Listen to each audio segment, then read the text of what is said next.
ending when the game launched, but as patches came out, more and more came out.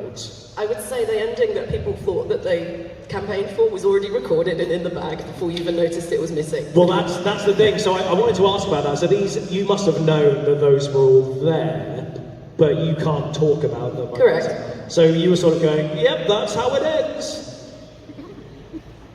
There seemed to be an arms race to get the entire game's content on YouTube. Yeah. By what I would call gamers, as I'm a gamer, but as in there's only one way to do it. So people are like, okay, then that's it, isn't it? And I'm disappointed. Optimal path. And I think people are going to keep discovering all these different, like they do in Disco Elysium. Like that was something that came up the other day. Yes. Like there's a really big role that's supposed to be 97% chance, and someone failed it.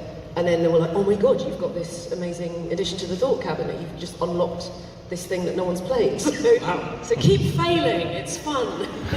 but evil endings, let's talk about them, that was fun. Well, because there's one ending, and is it spoiler territory? The game's been out long enough.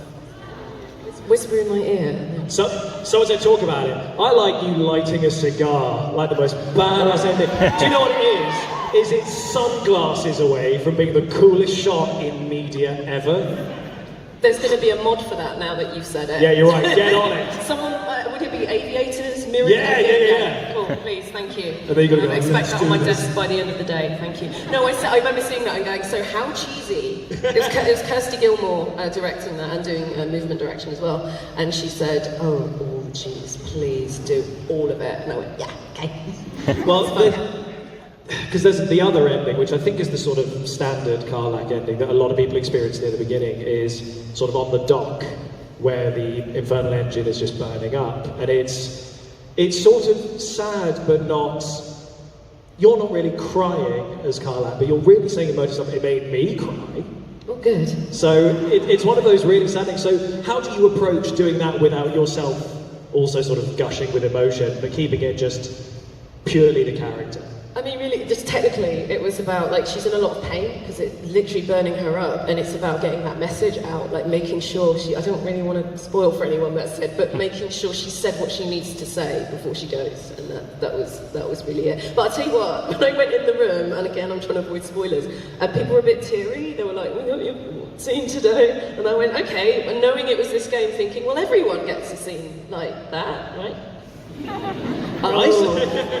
Oh, okay. Okay, all right, and that, that's cool. That's an outcome that can happen in films, TV, theatre, any medium. Isn't that just so much sadder though? It's always more heartbreaking watching somebody try not to cry than watching somebody cry. Like, that's what'll make me cry. And the writing, Sarah Bayless's writing was just fantastic. It was just phenomenal. It is incredible. Yeah, rightfully so. Some applause. Well, we also knew there must be an alternative because you can play as Origins, so there was always going to be an alternative version. Otherwise, game ends. That's true. You're playing as Origin. But also, Origin Karlach. I think you've struck on another interesting segue where there are a lot of differences in. Sorry, I'm really going to be quite dramatic with this. Love the movement. But there is something quite dramatically different about some of the sort of even acting and personas that happen. So, for instance, what you just mentioned there, but for instance, Shadowheart quite sort of abrasive near the beginning. But there's wonderful lines between you and Halcyon going, if I was a bird, would you feed me? And things like that, where it's just this character that it's so not the person that I was romancing at the start of the story kind of thing. And I find that really interesting. So how do you approach trying to keep it true to the character, but allowing for those moments of freedom and expressiveness that are sort of less of that repressed bitterness? I think, not abrasive, Ed, just has clear boundaries. Ed.